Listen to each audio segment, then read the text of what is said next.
Amado irmão, querido amigo, amada irmã e amiga em Jesus Cristo, tudo bem com vocês?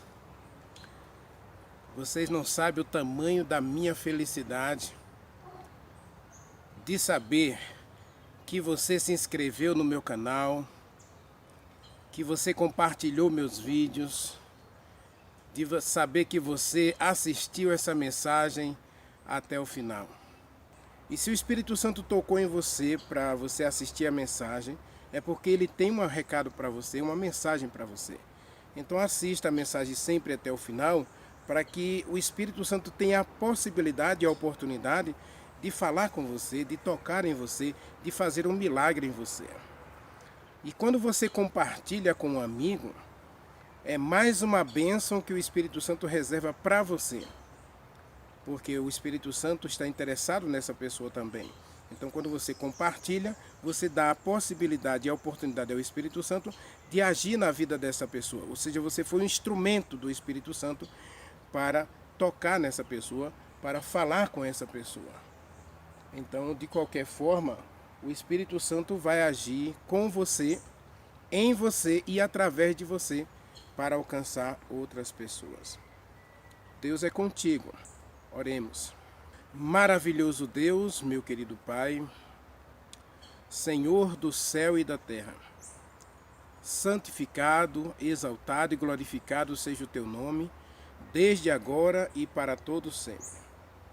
Meu Deus, meu Pai, muito obrigado pelo privilégio que o Senhor nos concedeu, a todos nós e a mim também, de sermos chamados filhos de Deus e de derramar dia a dia o teu amor em nosso coração. Abre agora, Senhor, os nossos ouvidos, porque queremos ouvir a tua voz. Mas, Senhor, tu conheces cada pessoa, tu conheces cada pessoa que está assistindo essa mensagem. É impossível citar o nome de todas elas. Mas com carinho, com atenção, elas têm dedicado um tempo, diariamente ou semanalmente, para assistir a estas mensagens.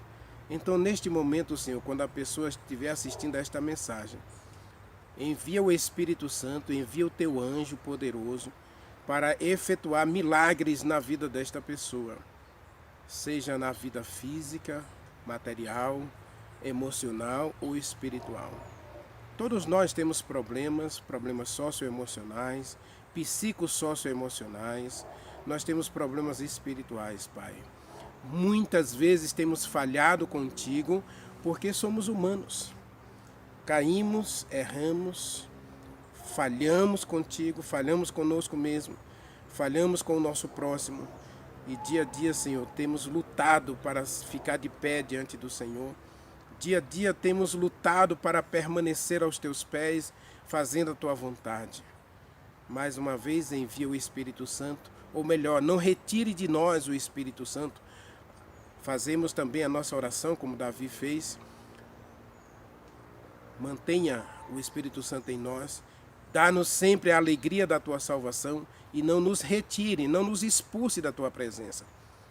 E estando na tua presença, Senhor, aceita a gente, abençoa a gente, cura a gente, perdoe a gente e dá-nos o caráter de Jesus Cristo. Faz um milagre em cada um de nós, especialmente a todas as pessoas que estão assistindo essa mensagem, ou assistir qualquer mensagem deste canal, que a mão do Senhor se estenda para curar, abençoar e salvar. Eu agora agradeço, Senhor, e te peço agora a iluminação plena do Espírito Santo para compreendermos e praticarmos a tua palavra. Nós o adoramos, agradecidos no doce nome de Jesus Cristo. Amém. Amém.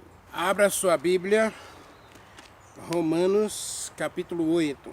Nós vamos ler dos versos 31 a 39, mas a gente vai se concentrar em algumas palavras dentro dessa leitura, tá bem? Vamos aproveitar apenas algumas palavras para a nossa reflexão de hoje. Vamos lá. Que diremos, pois, à vista destas coisas? Se Deus é por nós, quem será contra nós? Aquele que não poupou o seu próprio filho, antes por todos nós o entregou, porventura não nos dará graciosamente com ele todas as coisas? Quem intentará acusação contra os eleitos de Deus? É Deus quem os justifica. Quem os condenará? É Jesus Cristo quem morreu, ou antes, quem ressuscitou, o qual está à direita de Deus e também intercede por nós. Quem nos separará do amor de Deus que está em Jesus Cristo? Será a tribulação, a angústia, a perseguição, a fome, a nudez, o perigo, a espada? Como está escrito, por amor de ti somos entregues à morte todos os dias, e somos considerados como ovelhas para o matadouro. Em todas estas coisas, porém, somos mais que vencedores, porque estou bem certo de que nem a morte, nem a vida, nem os anjos, nem principados, nem as coisas do presente, nem as coisas do porvir, nem os poderes, nem a altura, nem a profundidade ou qualquer outra criatura poderá separar-nos do amor de Deus que está em Jesus Cristo. Amados, lógico que o texto é longo e aqui a gente poderia se dedicar apenas a um versículo. Versículo 31, por exemplo, nós temos aqui uma mensagem poderosa para a gente. A mensagem é: Deus é por nós. Ou seja, a mensagem é: Deus é contigo. Deus está com você. Só que no livro de Crônicas, o profeta Jeú vai dizer: Deus vai estar com vocês enquanto você estiver com Deus. Ora, se de fato Deus está conosco e a gente está com Deus, nós já somos vencedores. Diz assim, diz o versículo aí, né? Nós somos vencedores. Verso 37. Estando em Jesus Cristo, estando em Deus, estando no Espírito Santo, nós somos mais que vencedores. Você já é um vencedor, meu irmão. Você já é uma vencedora, minha irmã.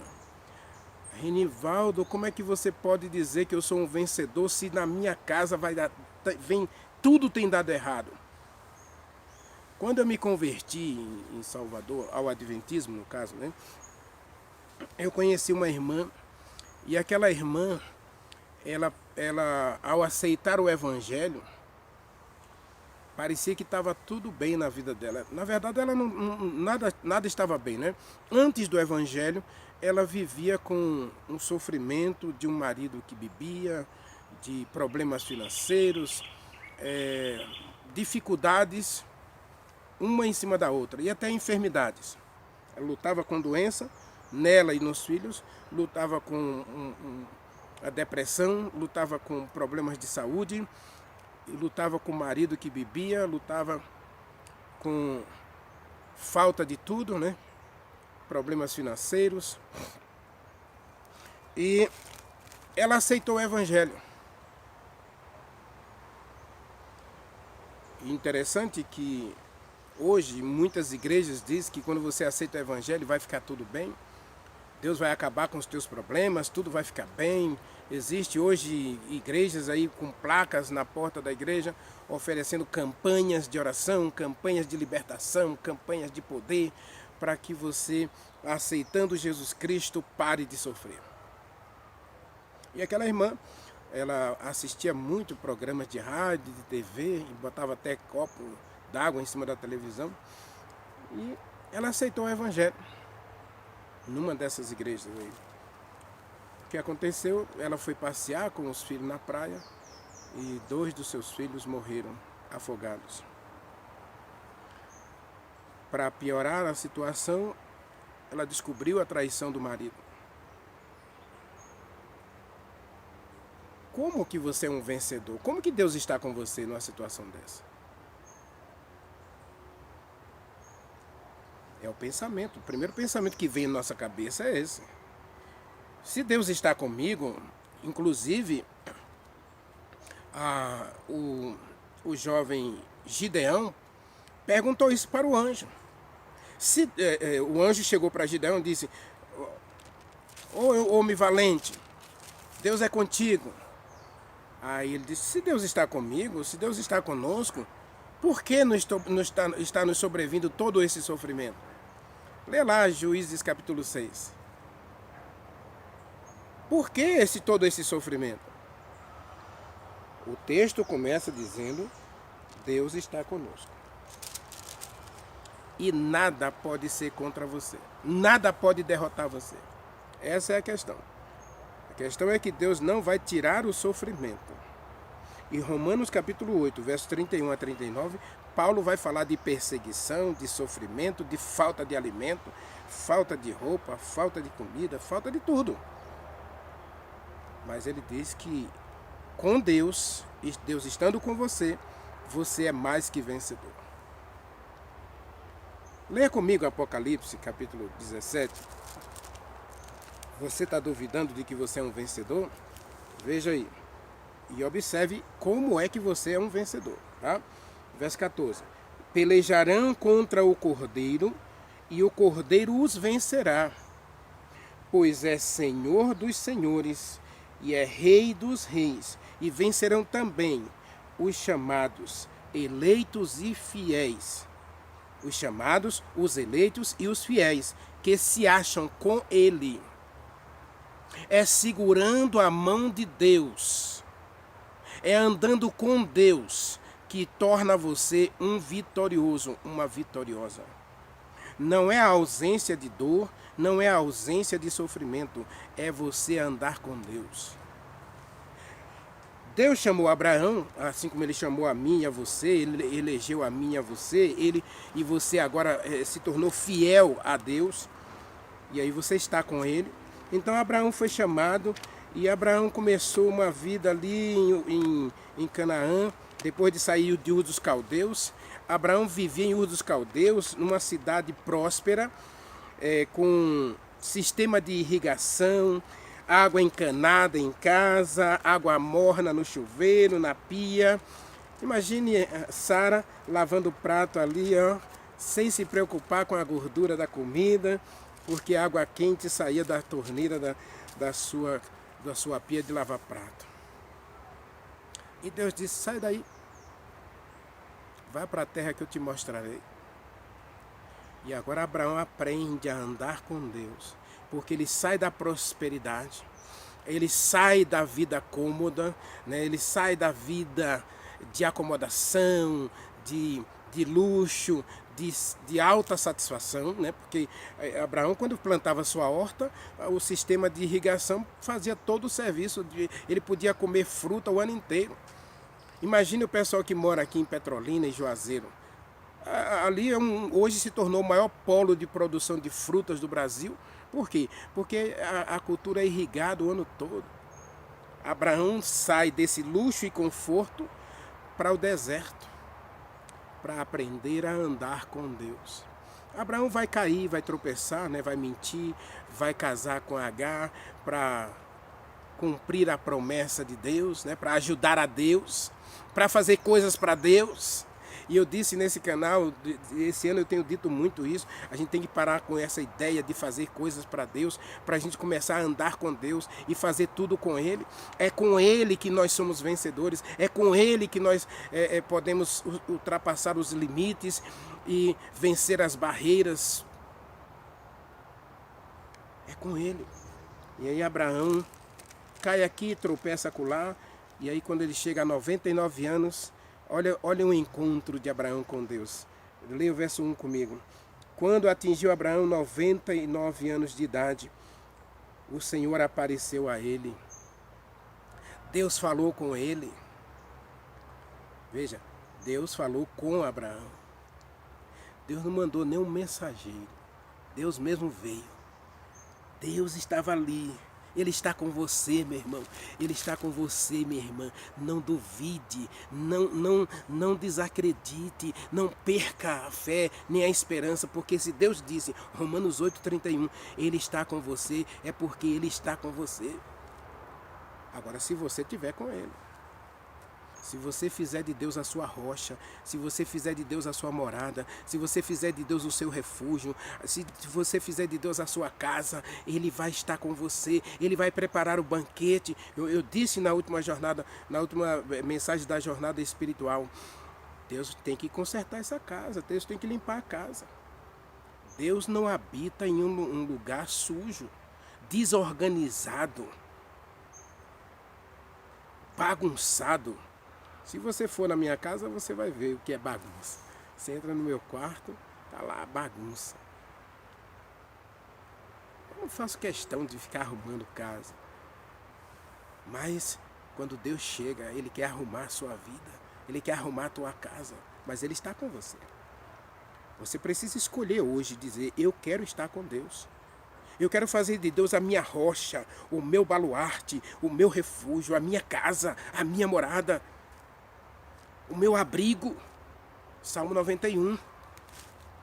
Em vez de você ficar pensando no Salmo 91 como um amuleto de expulsar demônio, pense no Salmo 91 como uma escolha pessoal de fazer de Deus a tua casa, a tua morada, e de conhecê-lo. Verso 14 diz que você conhece a Deus, você ama a Deus, e aí Deus vem abençoar você, vem estar com você, vem livrar você das derrotas. O texto de Romanos diz que você não será derrotado. Você será perseguido, você será maltratado, você será até condenado à morte, mas Deus está com você e você é um vencedor. E Deus aparece a Abraão e fala com ele, olha o texto diz, né, apareceu o Senhor a Abraão e disse, eu sou o Deus Todo-Poderoso. Você não serve a um Deus fraquinho, um Deus que cabe dentro de uma caixinha de fósforo, ou dentro de uma caixa de presentes, ou dentro de um envelope. Não, você serve ao Deus Todo-Poderoso. O Deus que criou o céu e a terra é o Deus que conhece você. O Deus que não livrou aquela irmã lá de Salvador dos problemas é o Deus que continua hoje dizendo, eu estou com você. E que nada pode derrotar você enquanto você estiver com Ele. Ele não disse que não vinha a dor. Paulo não disse que não vinha o sofrimento. Ele disse que em todas estas coisas nós somos mais que vencedores. Em todas as circunstâncias da vida nós somos vencedores. Porque nós estamos com Deus. E aí Deus disse para Abraão, eu sou o Deus Todo-Poderoso. Eu não preciso que você me dê migalhas para eu fazer alguma coisa por você, não. Diz aí, ande na minha presença e você será aperfeiçoado. Qual era o segredo da vitória de Abraão? Andar com Deus. Por que Noé foi um vencedor? Deus evitou o dilúvio? Deus evitou a chacota? Deus evitou o sofrimento de Noé? Não.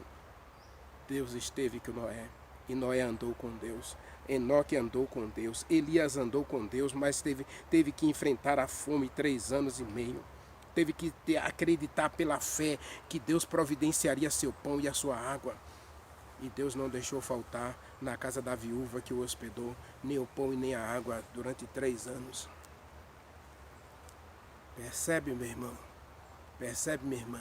O segredo do andar com Deus não é a ausência de lágrimas, não é a ausência de dor, de perda, de frustrações, de derrotas. O segredo da vitória é andar com Deus. E o mais importante é isto. Romanos, capítulo 8, nós estamos analisando aí o verso 31. Imagine se a gente poderia aqui ficar só no verso 31, mas eu quero caminhar um pouquinho mais com você para outros versículos aí, né? Olha o que diz, aquele que não poupou o seu próprio filho, antes o entregou por todos nós, verso 32, porventura não nos dará com ele todas as coisas? E aqui eu volto a repetir o que eu tenho dito várias vezes, né? O que eu preciso, Deus jamais vai deixar faltar. O que eu preciso, não é o que eu quero. O que eu quero, eu quero um carro novo, eu quero uma casa boa, eu tenho 33 anos que pago aluguel. Então hoje eu poderia me ajoelhar aqui e dizer, Senhor, o propósito da minha vida este ano é que o Senhor vai me dar uma casa. Isso aí eu estaria dando uma ordem a Deus, para Deus me abençoar com uma casa, me abençoar com um carro novo. me divorciei em 2018, poderia esse ano botar meu joelho no chão e dizer: Senhor, eu quero uma esposa. Provérbios, capítulo 16, diz que a esposa, 18, 19, Provérbios 18 a 19 diz que a esposa certa é aquela que Deus escolhe pra gente. Deus nos dá a esposa certa. Então eu tenho que aprender a esperar.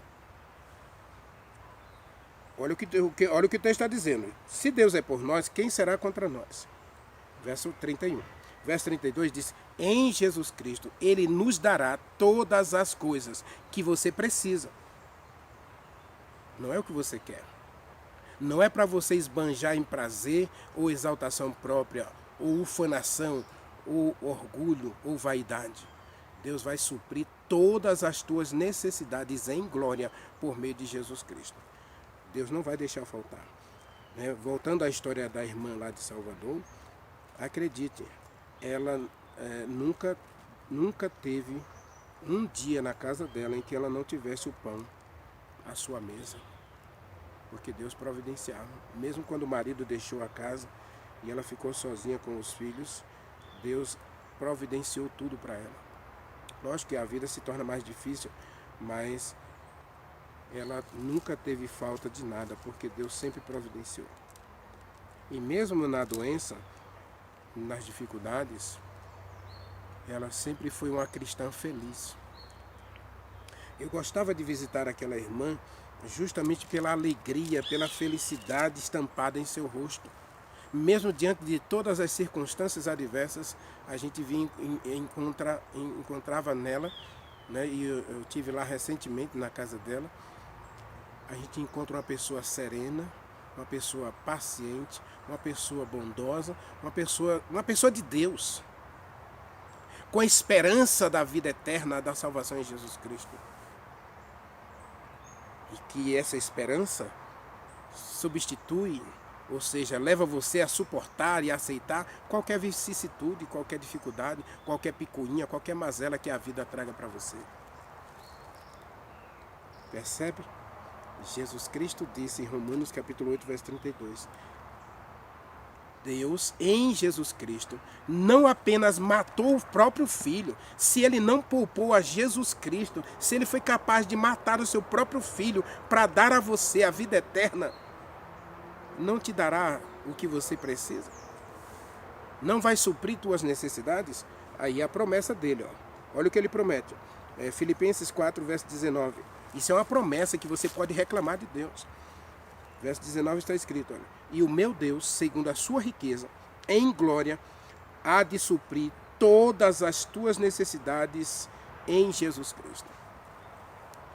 Em Jesus Cristo, Deus não apenas trata você como justo, perfeito, uma pessoa sem defeito, sem pecado, pura, santa. Deus trata você agora como um filho. E em Jesus Cristo, Ele promete suprir todas as tuas necessidades. Não é o que você quer, é o que você precisa. Se você precisa do pão de cada dia, Deus é capaz de suprir. Um rapaz aceitou o evangelho e quando ele batizou, na semana que ele batizou, roubaram o carro dele. O caminhão que ele usava para transportar mercadoria e ganhar o pão de cada dia. E acredite, durante um ano, ele não recuperou o caminhão, né? Mas durante um ano, todos os dias tinha uma sacolinha com o alimento diário. Não era semanal, não. Diário. Todo dia tinha lá pão, leite e o alimento para ele fazer o almoço dele com a esposa e as filhas. Porque ele disse sim para Jesus Cristo. Mas, Renivaldo, por que Deus não impediu de roubarem o caminhão? Romanos 8, volto a repetir aqui, olha, meus irmãos. Diz aqui, olha, quem tentará acusação contra nós é Deus que nos justifica. E aí, quem nos condenará? É Jesus Cristo quem morreu por nós, ou antes quem ressuscitou e está sentado à direita de Deus e intercede por nós. Quem nos separará do amor de Deus? Será a tribulação? Será a fome? Será a angústia? Será a nudez? Será o perigo? Será a espada? Veja, Deus não... Aqui está dizendo que Deus vai tirar o sofrimento da gente, que Deus vai impedir que as tragédias aconteçam conosco, que as perdas batam à nossa porta. Não. Paulo diz que isso passa a ser uma realidade. E nós somos entregues à morte todos os dias. E assim, por amor de ti, verso 36, somos entregues à morte todos os dias. E no verso 38 e 39 ainda tem outro problema. Nós temos uma guerra espiritual a ser travada.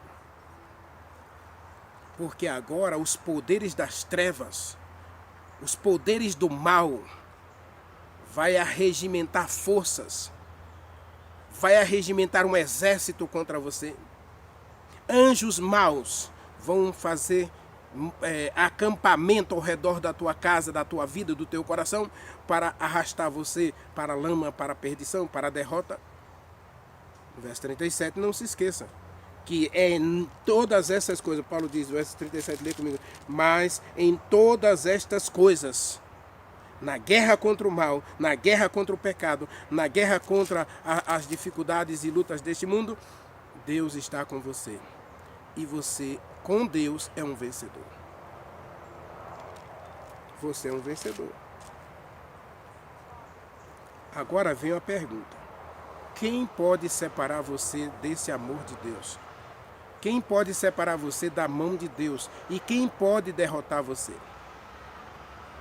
E aqui eu quero meditar um pouquinho com você, justamente nessa pergunta. Quem nos separará do amor de Deus que está em Jesus Cristo? Paulo fala aqui, lógico que angústia, tribulação, fome, nudez, espada, né, sofrimento, aí vem aqui a questão da guerra espiritual, né? Aí no verso 38, né, ele fala dessa guerra espiritual.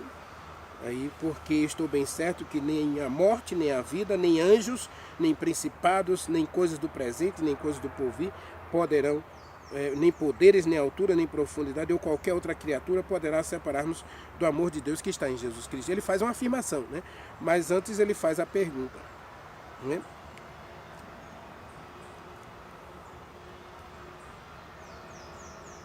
Quem pode separar você do amor de Deus? Observe que é uma pergunta e aqui existem 3 respostas. Primeiro, eu. Lembra do verso lá de Abraão, né? Deus viu os problemas de Abraão, Deus viu as fraquezas de Abraão, e aí ele chama Abraão e diz: Abraão, eu sou poderoso, eu tenho todo o poder. Então, para você ser um vencedor, você tem que escolher andar na minha presença. Então, eu sou o primeiro problema para Deus. Não se esqueça que se eu te retirar a letra D e a letra S da palavra Deus, sobra eu. Então, eu sou o maior empecilho à atuação de Deus na minha vida. Eu sou o maior problema para Deus resolver. Porque este eu, ele é terrível. Ele gosta de justificar as ações erradas. Ele gosta de se auto-justificar. Então, ou eu desenvolvo o amor de Deus a ponto de anular o eu. Jesus Cristo falou muito disso, né? De anular esse eu, negar a mim mesmo, para que a vontade de Deus seja soberana em minhas escolhas, em meus sentimentos, em meus desejos, em minhas vontades, então aí eu sou um derrotado. Porque eu solto a mão de Deus para andar sozinho. O eu é um problema. Segundo, aqui nós encontramos anjos e potestades, que é o que Paulo está dizendo. Satanás, ele vai guerrear contra você. Pedro, ele vai falar disso, né? Abra sua Bíblia, 1 Pedro, 1 Pedro, capítulo 5. 2 Pedro não tem 5 capítulos, só tem 4, só tem 3.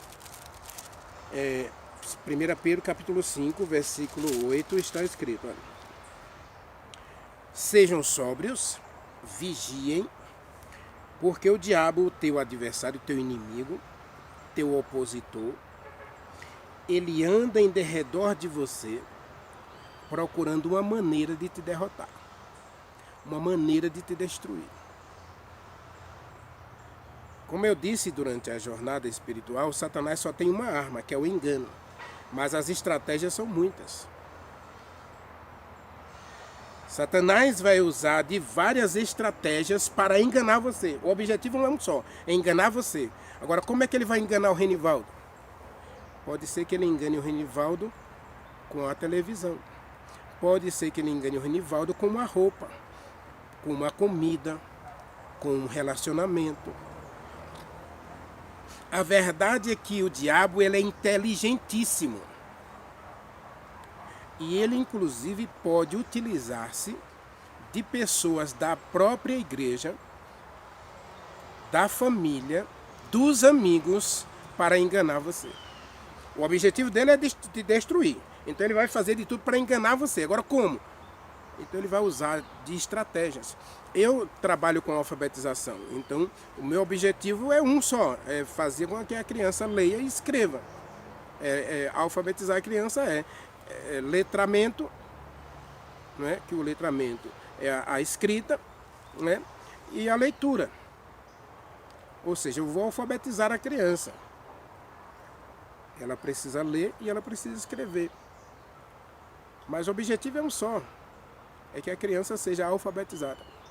Satanás tem um objetivo na vida dele, e ele faz questão de viver esse objetivo 24 horas. Qual é o objetivo dele? Destruir a gente, destruir a criação de Deus, levar você a desacreditar e a duvidar de Deus, a fugir e se separar de Deus. Enganar você. Agora ele vai usar aí várias armas. Efésios capítulo 6, Paulo fala disso, né? Das armas do diabo, que ele vai usar para tentar enganar você. Leia comigo Efésios capítulo 6.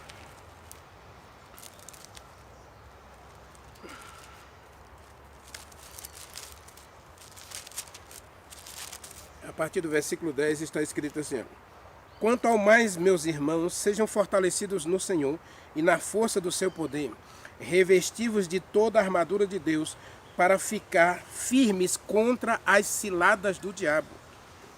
Por isso Pedro disse para a gente vigiar, para a gente ser sóbrio, não ficar embriagado, né, ou embebido com os falsos ensinos desses últimos dias.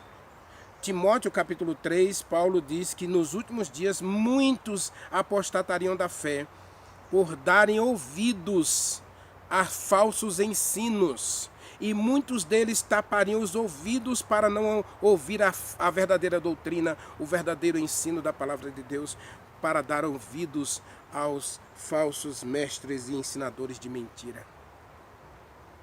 Então Satanás está ativo. E hoje existe uma questão muito séria nesse aspecto, porque muita gente, em vez de atribuir a Satanás as tragédias, as derrotas, os fracassos, as tentações, os pecados, eles atribuem a Deus. Deus é culpado de eu estar sofrendo. Deus é culpado do que acontece comigo. Não Satanás. E nesse aspecto, a gente fere o coração de Deus. A gente magoa o coração de Deus. Infelizmente, não é? E aí, nós perdemos aí a vida eterna, porque primeiro eu exalto eu para justificar as minhas ações, e segundo, eu apoio as ações de Satanás, acusando a Deus de ser injusto comigo ao permitir os sofrimentos e as dificuldades. E o terceiro aí, Romanos capítulo 8, versos 38 e 39, Paulo também está falando aí desse mundo tenebroso, né, que arma também contra a gente. Então são três coisas que podem derrotar você: o eu, o mundo e Satanás. Esses três inimigos, eu digo que são três inimigos que nós temos, são inimigos mortais. O pior deles é o eu. Cuidado, nunca se sinta seguro com relação à questão do eu. Nós precisamos confiar mais na palavra de Deus do que em nossa própria opinião. O livro de Provérbios diz que a gente tem que ter em alta estima a palavra de Deus e pouca estima de nós mesmos. Mas eu tenho que lutar contra esse eu todos os dias. Porque esse eu não quer acordar mais cedo para orar. Esse eu não quer acordar mais cedo para ficar 1 hora diante de Deus, ajoelhado ou deitado, mas meditando e comungando com Deus através da boa leitura da palavra de Deus e de bons livros que nos elevam, que nos colocam perto de Deus. Então, meu irmão, minha irmã, a pergunta para todos nós é: quem está separando você de Deus? Você é um vencedor ou você é um derrotado? Lembra das 3 últimas mensagens da nossa jornada? Você é um vencedor ou você é um derrotado? Com Deus, você é mais que vencedor. O meu desejo para você hoje é que você continue com Deus. Que você faça de Deus a sua morada, o seu refúgio, o seu abrigo. E nele pode vir as tempestades, pode vir os problemas, pode vir as dificuldades. Você é mais que vencedor nele, porque ao passar pelas águas ele vai estar com você. Ao passar pelos rios, eles não te afogarão. E quando você entrar na fornalha, ela não arderá em você, nem a sua chama vai sequer chamuscar um cabelo da tua cabeça. Porque Deus vai estar com você. Hoje, coloque sua vida na mão de Deus e deixe Ele guiar você. Ou melhor, decida hoje caminhar com Deus e você será sempre um vencedor. Ore comigo. Maravilhoso Deus, meu querido Pai, Criador dos céus e da terra, eis-me aqui, Pai, diante de Ti. E é diante de Ti que eu quero viver para sempre, Senhor. Estamos vivendo no mundo, mas não somos deste mundo, Senhor. E queremos cada dia espelhar em nossa vida o Teu caráter, a Tua personalidade. E se fracassarmos, se cairmos como Abraão caiu, por favor, Senhor, visite a gente novamente e fale conosco. Mostre o Teu poder para todos nós e erga-nos da nossa ruína, dos nossos fracassos. Justifica a gente mais uma vez. Nós oramos e Te agradecemos no doce nome de Jesus Cristo. Amém. Amém.